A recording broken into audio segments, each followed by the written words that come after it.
Hi, I'm J.E. Warr, uh, and this is my bio. You kind of want to know who you're dealing with when you're getting information. So let me tell you who I am and what I am. Okay. And now I've been called the financial equalizer. I was watching a movie, The Equalizer, and I realized that he was an expert in violence, really, I guess, but he would find people that nobody else would help and he would go help them.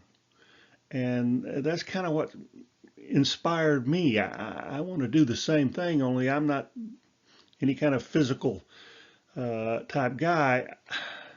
It's just simply even as a child, I was, my parents would glue the screws on the radios and the clocks because if I could get the screws and radio off the radio, I'd take it apart. I want to know how it worked.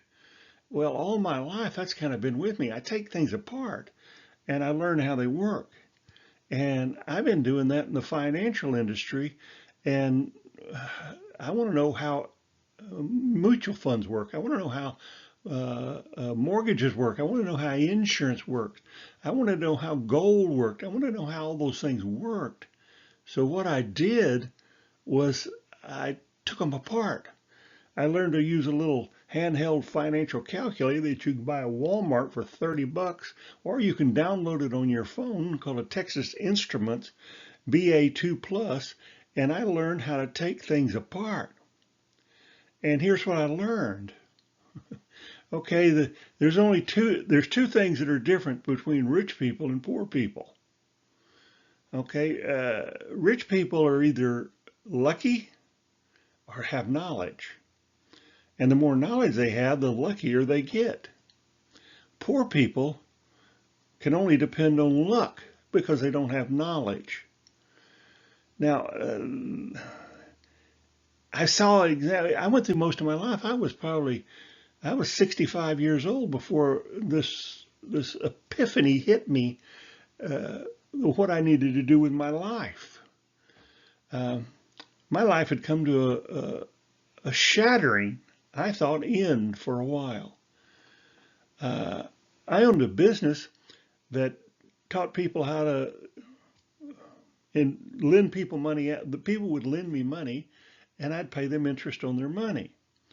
Well, a lot of people were doing that. They were moving their money out of securities or out of the CDs at the banks and borrowing, and I was borrowing the money from them, and I never missed a payment to anybody. But the securities people didn't like it.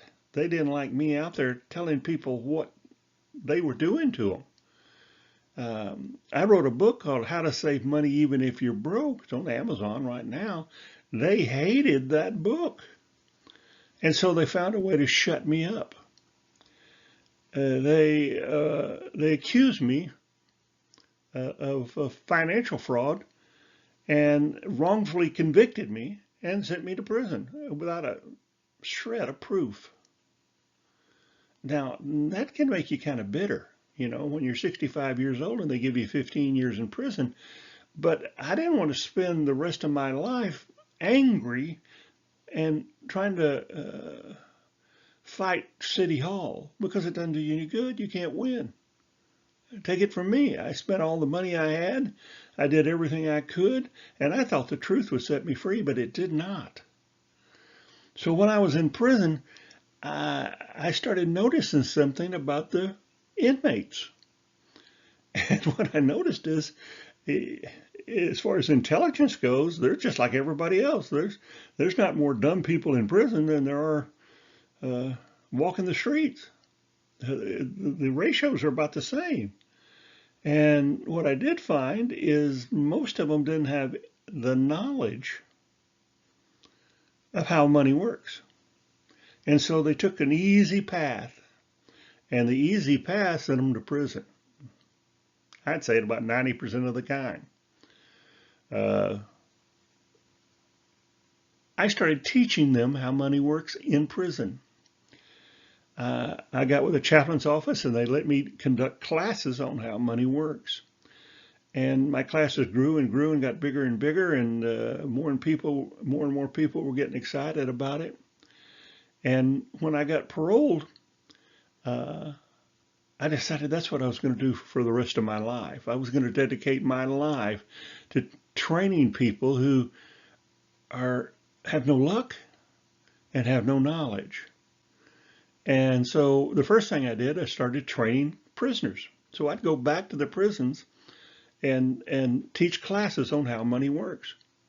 And they'd ask the prisoner, well, what are you doing back? I never come back. And I said, I come back so you don't ever have to. Because when they get out of prison, they're like naked and broke. They got nothing. So I was teaching them how to survive in the financial world. I teach them how banks work, how loans work, how to get credit cards started, how to get out of debt. I was teaching them all sorts of things that would change their life when they got out. And as I was doing that, I started also thinking about women's shelters. And so I started training women in women's shelters because they have the same problem. Outrageous misfortune, okay, and they don't have the knowledge. So that's what my group is. Second Chance Hope Group is a 501(c) charitable organization that trains people how money works. Now, you don't have to be a prisoner, and you don't have to be a woman in a shelter. You can be anybody. In fact, I would say this would probably work real good for like kids, teenagers, gain some knowledge. So they don't teach these classes. They don't teach them in high school. They don't teach them in college. And so that's what my mission is. Now, not so much my mission is, I want you to understand why I'm doing it. I'm 76 years old. And I heard one time that when you die on your tombstone, they put the date you were born, a dash, and then the date you die. Well, the two dates don't mean anything. The only thing it means anything is the dash, what you did in between, what you left. So I came to the conclusion you can either feel good or do good. And a lot of the guys in prison feel good by taking drugs or drinking alcohol.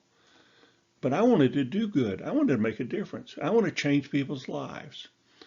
So that's what led to this, and this is my crusade. I'm gonna restore hope to people who have no hope. And the reason they have no hope is they have no knowledge about how finances work, and their lives just suffer. And their children's lives suffer because they don't have the information to pass on. So that's what I'm about. And that's my bio. I hope you give this program a chance. Go and watch some of the videos. Send it to your friends. And even donate to keep this thing going. Right now I'm working on getting these programs on the computer so the prisoners can watch on podcast. But you can go to, you're already on my website, so you know what I'm doing. Read the blogs, watch some of the videos, and I hope you decide to do good instead of just feeling good.